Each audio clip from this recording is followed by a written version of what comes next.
Universitas Negeri Medan, program studi kewirausahaan STAMPUK 2022. Nah, di mana di sini saya akan menjelaskan beberapa kasus perpajakan, yaitu terdiri dari PPh pasal 22, 23, 25, 26, PPN, PPNBM, dan PBB. Nah, di mana ini adalah sebagai ujian akhir semester perpajakan saya yang diampu oleh Ibu Rosi Pratiwi Sihombing, SEMS.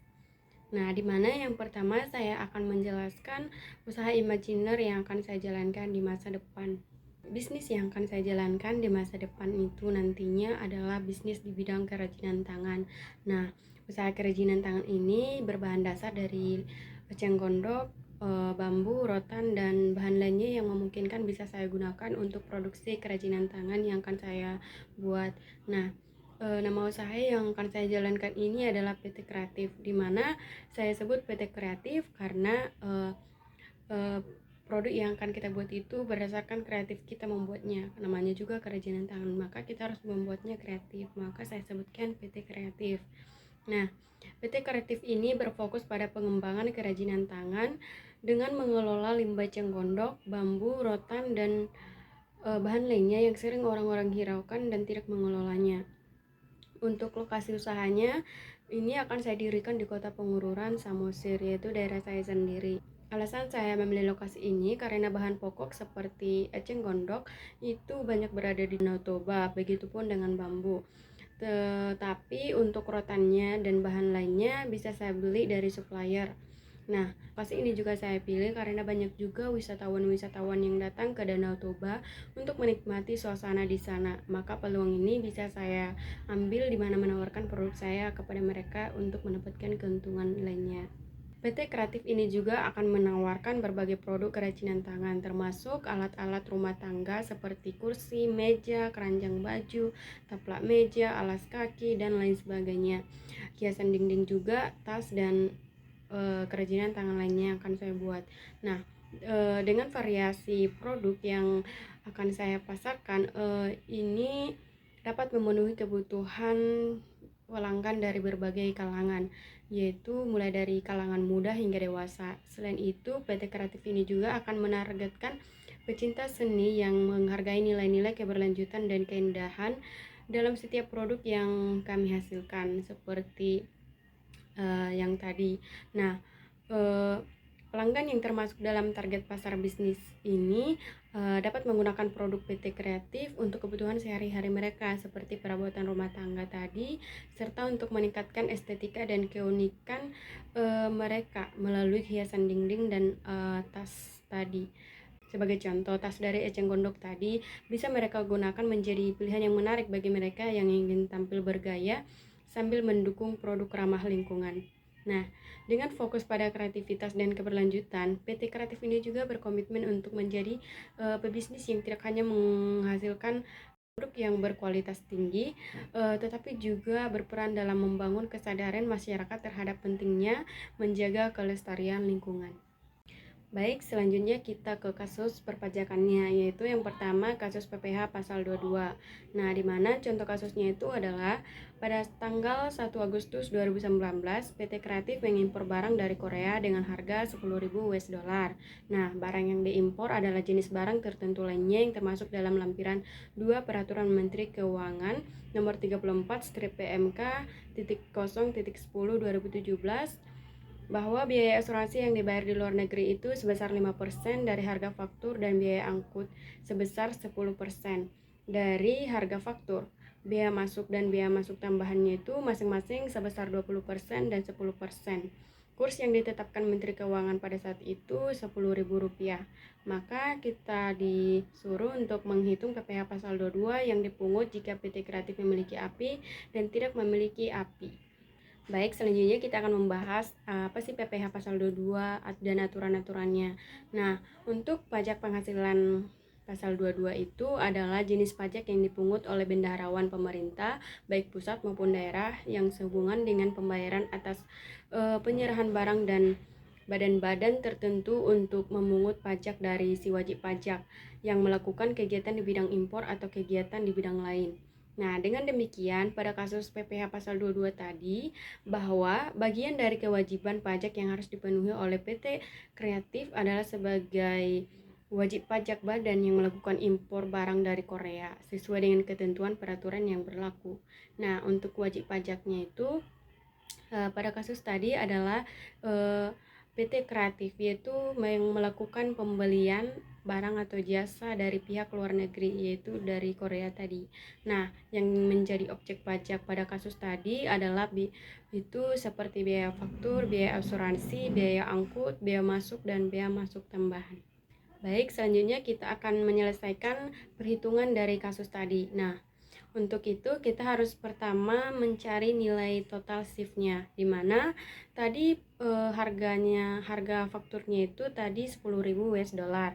Nah, kita tambahkan dengan biaya-biayanya yang tadi, seperti biaya asuransinya tadi 5%, maka 5% dikali 10.000 US dollar, maka hasilnya 500 US dollar.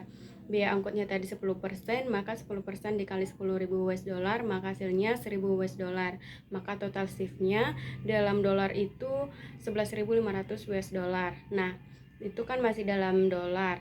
Nah, kita masukkan ke dalam rupiah, maka 11.500 US dollar dikali 10.000 rupiah, maka hasilnya 115 juta rupiah. Nah, setelah itu kita tambahkan dengan biaya masuk dan biaya masuk tambahan, di mana biaya masuknya tadi 20%, maka 20% dikali 115 juta rupiah, maka hasilnya 23 juta rupiah. Biaya masuk tambahannya tadi 10%, maka 10% dikali 115 juta rupiah, maka hasilnya 11.500.000 rupiah. Maka total nilai impornya itu adalah 149.500.000 rupiah. Nah, maka untuk arahannya tadi, PPh pasal 22 jika PT Kreatif memiliki API dan tidak memiliki API. Nah, di mana jika PT Kreatif memiliki angka pengenal impor atau API itu dikenakan tarif 2,5%, maka 2,5% dikali 149 juta rupiah 500.000, maka hasilnya 3.737.000 rupiah. Dan untuk PT Kreatif tidak memiliki angka impor, maka dikenakan tarif 7,5%, maka 7,5% dikali 149 juta 500.000 rupiah, maka hasilnya 11.212.000 rupiah. Nah, selanjutnya bagaimana aturan-aturannya. Nah, untuk batas waktu pembayaran dan penyetoran pajak PPh pasal 22 ini, yang terutang paling lama itu 15 hari setelah saat terutangnya pajak atau berakhir masa pajak. Dan untuk batas waktu pelaporan SPT-nya itu paling lambat tanggal 20 bulan berikutnya setelah masa pajak berakhir. Nah, jika kita melakukannya terlambat, akibatnya apa sih? Nah, akibatnya itu kita akan dikenakan denda senilai 2% per bulan dari jumlah pajak terutang. Baik, selanjutnya kita ke kasus PPh pasal 23. Sebagai contoh kasusnya adalah PT Kreatif adalah perusahaan kerajinan tangan. Setiap bulan PT Kreatif melakukan perawatan terhadap mesin atau alat yang digunakan untuk memproduksi kerajinan tadi. Nah, pada Januari 2017, PT Kreatif ini menggunakan jasa dari PT Laila untuk melakukan perawatan mesin dengan biaya sebesar 3 juta rupiah karena 3 juta rupiah. Karena adanya juga pemesanan kerajinan tangan yang melebihi kapasitas produksi, PT Kreatif ini juga menyewa alat yang digunakan untuk memproduksi kerajinan tangan dari PT Soso itu sebesar 4 juta rupiah. Maka berapa PPh pasal 23 yang harus dipotong dan disetorkan PT Kreatif pada bulan Januari 2017? Pertama kita harus membahas apa sih itu PPh pasal 23. Nah, pajak penghasilan pasal 23 ini adalah pajak penghasilan dalam tahun pajak berjalan yang dipotong atas penghasilan yang diterima atau diperoleh si wajib pajak badan dalam negeri dan dalam bentuk usaha tetap yang berasal dari modal, penyerahan jasa, dan lainnya. Sederhananya, PPh pasal 23 ini adalah pajak penghasilan yang dipotong oleh pihak yang membayar penghasilan kepada pihak lain. Nah, dalam kasus ini, si PT Kreatif bertindak sebagai pihak yang membayar atau payer karena membayar biaya perawatan mesin kepada PT Laila dan biaya sewa alat kepada PT Soso. Nah, siapa sih wajib pajaknya? Wajib pajak dalam kasus ini adalah si PT Kreatif yang melakukan jasa perawatan barang tadi dan sewa alat dari PT Soso. Nah, untuk objek PPh pasal 23-nya itu penghasilan yang dibayar kepada pihak lain. Pada kasus ini yang menjadi objeknya adalah perawatan mesin oleh PT Laila atau jasa dan penyewaan alat dari PT Soso atau sewa. Baik, sekarang kita akan membahas bagaimana sih penyelesaian perhitungan pada kasus yang tadi? Nah, perhitungan kasus PPh pasal 23 dari kasus yang tadi, di mana kita pertama mencari PPh pasal 23 atas sewa, yaitu 2%. Nah, dalam PPh pasal 23 itu ada dua tarif, yaitu tarif 15% dan 2%. Nah, di mana tarif 15% itu untuk dividen, bunga, royalti, hadiah. Nah, kalau untuk tarif 2% itu untuk sewa dan jasa. Nah, maka kita menggunakan tarif 2%. Nah, maka PPh pasal 23 atas sewa tadi 2% dikali 4 juta rupiah, maka hasilnya 80.000 rupiah. Untuk PPh pasal 23 atas jasa itu 2% dikali 3 juta rupiah, maka hasilnya 60 juta rupiah. Nah, jadi total pemotongan dari penyetoran PT Kreatif pada tahun 2017 itu Rp140.000. Selanjutnya untuk aturannya, batas waktu penyetoran PPh pasal 23 itu tanggal 10 setelah berakhirnya masa pajak saat terutang. Nah, pada kasus ini batas penyetorannya adalah tanggal 10 Januari 2017 dan waktu pelaporan tanggal 20 setelah berakhirnya masa pajak, yaitu tanggal 20 Januari 2017. Nah, tetapi jika jatuh tempo penyetoran dan pelaporannya itu bertepatan dengan hari libur, maka kita harus setor dan lapor itu di hari kerja berikutnya. Nah, bagaimana sih konsekuensinya jika kita melakukannya terlambat? Nah, untuk keterlambatan penyetoran PPh pasal 4 ayat 2 dan PPh pasal 23 akan dikenakan sanksi administrasi berupa bunga. Sementara keterlambatan pelaporan SPT masa PPh 23 akan dikenakan sanksi administrasi berupa denda, masing-masing itu sebesar Rp100.000. Selanjutnya kita ke kasus PPh pasal 25. Sebagai contoh kasusnya itu PPh terutang tahun pajak PT Kreatif pada tahun 2020 itu 105 juta rupiah. Nah, di mana PPh yang sudah dipungut pihak lain yaitu PPh 21, 22 dan 23 itu sebesar 27 juta rupiah. Nah, PPh yang dipungut di luar negeri itu atau PPh pasal 24-nya 16 juta rupiah. Nah, hitunglah angsuran PPh 25 setiap bulan tahun 2021. Pertama kita harus mengetahui apa sih itu PPh pasal 25. Nah, pajak penghasilan pasal 25 ini adalah angsuran pajak penghasilan yang harus dibayar sendiri oleh si wajib pajak untuk setiap bulan dalam tahun pajak berjalan. Nah, dalam kasus ini yang menjadi wajib pajaknya adalah si PT Kreatif, di mana PT Kreatif ini adalah badan usaha yang memiliki kewajiban untuk membayar pihak atas penghasilan yang diperolehnya tadi. Untuk objek pajak PPh pasal 25 pada kasus itu tadi adalah penghasilan bruto yang diperoleh oleh PT Kreatif pada tahun 2020. Selanjutnya kita ke penyelesaian kasus yang tadi. Nah, yang pertama kita mengurangkan PPh terutang tahun 2020 ke PPh 21, 22, 23 dan 24-nya.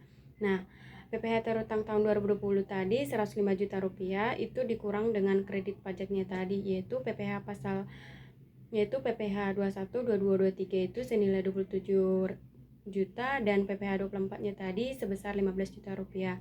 Maka PPh terutang tahun 2020 dikurang PPh 21, 22, 23 dan PPh 24 itu 63 juta rupiah. Nah, maka angsuran PPh pasal 25 tahun 2021 per bulannya itu PPh terutangnya yaitu 63 juta rupiah dibagi 12 yaitu hasilnya 5.250.000 rupiah. Selanjutnya untuk aturan PPh pasal 25. PPh pasal 25 ini harus dibayar paling lambat tanggal 15 bulan berikutnya setelah masa pajak berakhir. Sedangkan untuk waktu pelaporannya itu paling lambat 20 hari setelah masa pajak berakhir.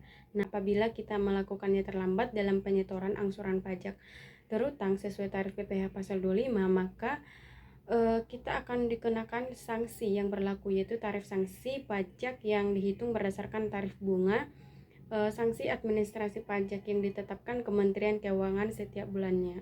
Berikutnya kita akan membahas kasus PPh pasal 26. Sebagai contoh kasusnya adalah Baekhyun adalah karyawan asing pada perusahaan PT Kreatif. Baekhyun tinggal di Indonesia kurang lebih 185 hari.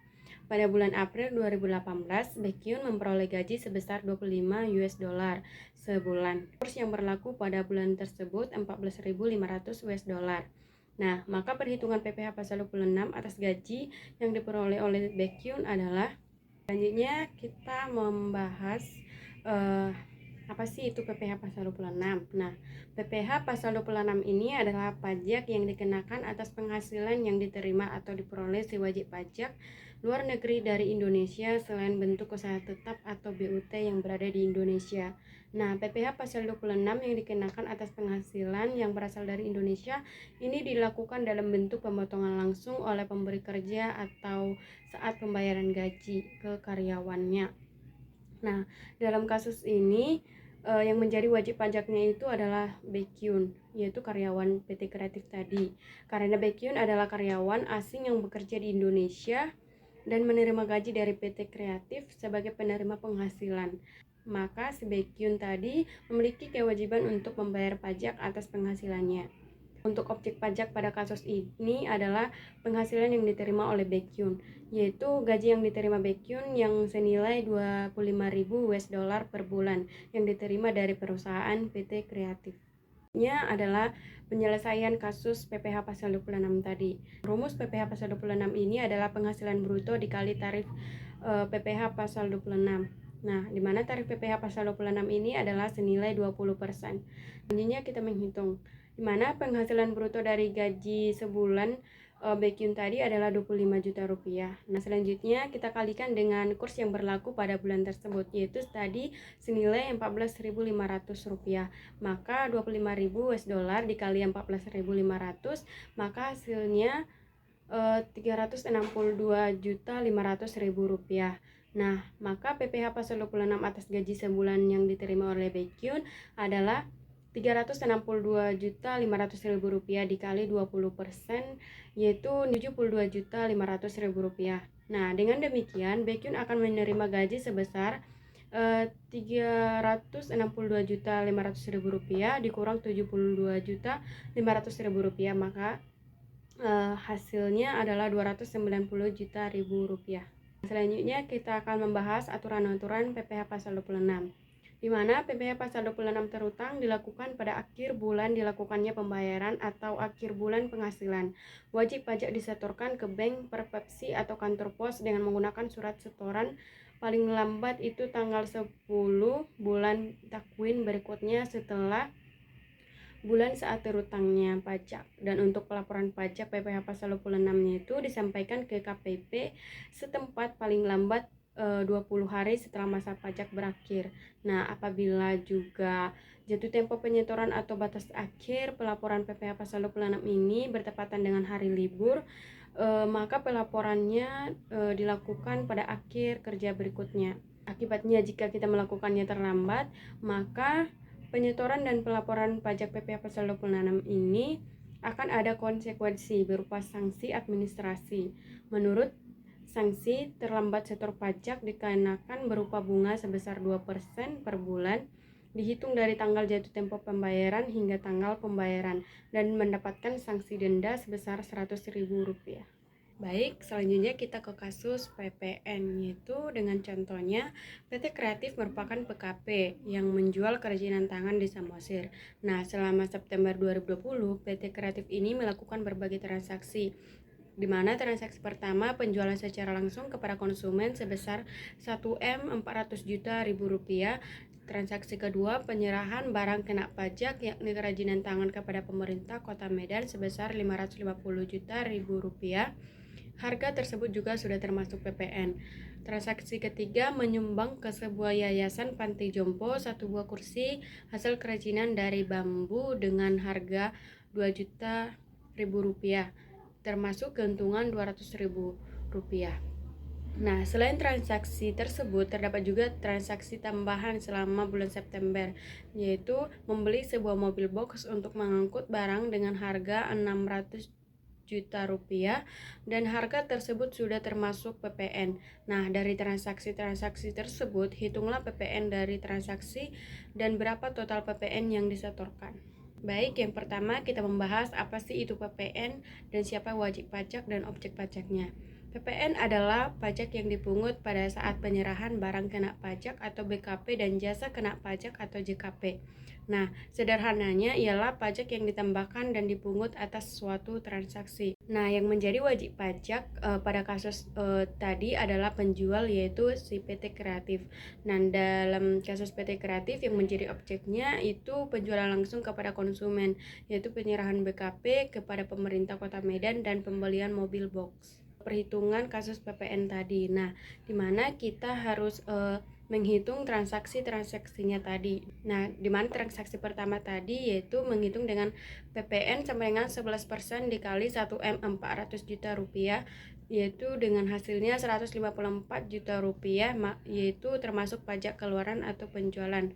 Nah, transaksi kedua itu DPP sama dengan 100 dibagi 111 dikali 550 juta rupiah, maka hasilnya 496 juta rupiah. Maka PPN-nya 11% dikali 496 juta rupiah, hasilnya 54.560 ribu rupiah, yaitu termasuk pajak keluaran atau penjualan. Nah, transaksi ketiga itu DPP-nya sama dengan 2 juta rupiah. DPP-nya sama dengan 2 juta ribu rupiah dikurang 200 ribu rupiah sama dengan 1.800.000 rupiah. Itu termasuk pajak keluaran. Dan transaksi tambahannya tadi yaitu DPP sama dengan 100 dibagi 111 dikali 600 juta rupiah, hasilnya 541 juta rupiah. Maka PPN-nya itu 11% dikali 541 juta rupiah, itu hasilnya 59.510.000 rupiah dan termasuk pajak masukan. Nah, selanjutnya kita ke total PPN yang harus disetorkan. Nah, PPN keluaran sama dengan transaksi pertama ditambah transaksi kedua ditambah transaksi ketiga sama dengan 154 juta ribu rupiah ditambah 54 juta 560.000 rupiah ditambah 1.800.000 rupiah, maka hasilnya 210 juta rupiah 360.000 rupiah. Dan PPN masukannya itu 59 juta 510.000 rupiah. Nah, maka total PPN yang harus disetorkan PT Kreatif ini adalah pajak keluaran dikurang pajak masukan 210 juta 360.000 rupiah, di mana pajak keluarannya tadi dan pajak masukannya tadi 59 juta 510 juta ribu rupiah. Nah, maka hasilnya adalah 150 juta 850 ribu rupiah.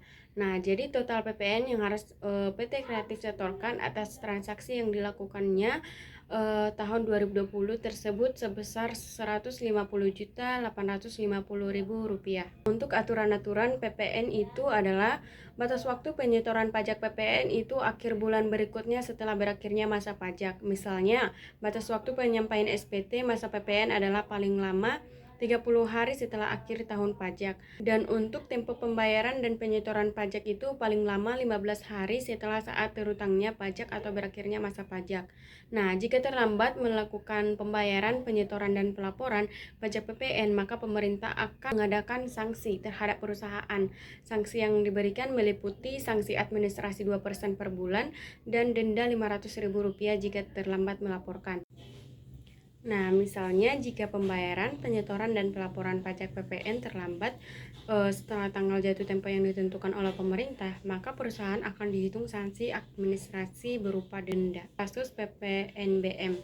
Nah, sebagai contohnya, pengusaha kena pajak PT Kreatif menyerahkan barang seharga 65 juta ribu rupiah dan harga ini tidak termasuk PPN dan PPNBM. Barang tersebut termasuk dalam barang kena pajak yang tergolong mewah dengan tarif PPNBM itu sebesar 40%. Hitunglah PPNBM yang terutang PT Kreatif. Pajak penjualan atas barang mewah atau PPNBM ini merupakan pajak yang dikenakan kepada wajib pajak atas penjualan suatu barang mewah. Wajib pajaknya adalah si PT Kreatif, yaitu perusahaan yang menyerahkan barang yang termasuk dalam kategori barang mewah. Dan objek pajak dalam kasus PPNBM tersebut adalah barang mewah yang diserahkan oleh PT Kreatif yang senilai 65 juta ribu rupiah. Selanjutnya, perhitungan PPNBM dari kasus tadi. Nah, yaitu dengan rumus PPNBM terhutang sama dengan DPP PPNBM dikali tarif pajak. Nah, harga jual barang mewah PT Kreatif tadi itu senilai 65 juta ribu rupiah. Maka PPN-nya 11% dikali 65 juta rupiah hasilnya 7 juta 150 ribu rupiah. Dan PPNBM-nya itu 40%, yaitu 40% dikali 65 juta rupiah, maka hasilnya 26 juta rupiah. Nah, untuk aturan PPNBM ini adalah batas waktu pembayaran penyetoran pajak PPNBM adalah harus disetor paling lambat tanggal 15 bulan berikutnya sebelum SPT masa PPN disampaikan. Sedangkan untuk batas pelaporan pajak PPNBM adalah akhir bulan berikutnya setelah masa pajak berakhir. Nah, untuk keterlambatan. Nah, jika kita melakukannya terlambat, seperti pembayaran penyetorannya kita lakukan terlambat, maka konsekuensinya adalah dikenai sanksi berupa denda sebesar Rp500.000. Baik, selanjutnya kita ke kasus PBB, di mana contoh kasusnya PT Kreatif, sebuah perusahaan kerajinan tangan di daerah Pangururan, Samosir, Sumatera Utara, memiliki sebidang tanah 700 meter persegi, sawah 170 meter persegi, dan luas bangunan 950 meter persegi, di mana harga tanah itu senilai Rp800.000 per meter persegi, sawah Rp450.000 per meter persegi, dan bangunan Rp2.500.000 per meter persegi. Jika NJOP-TKP-nya itu adalah 12 juta, maka hitunglah PBB terhutang PT Kreatif. Baik, selanjutnya kita akan menjelaskan pengertian dari PBB.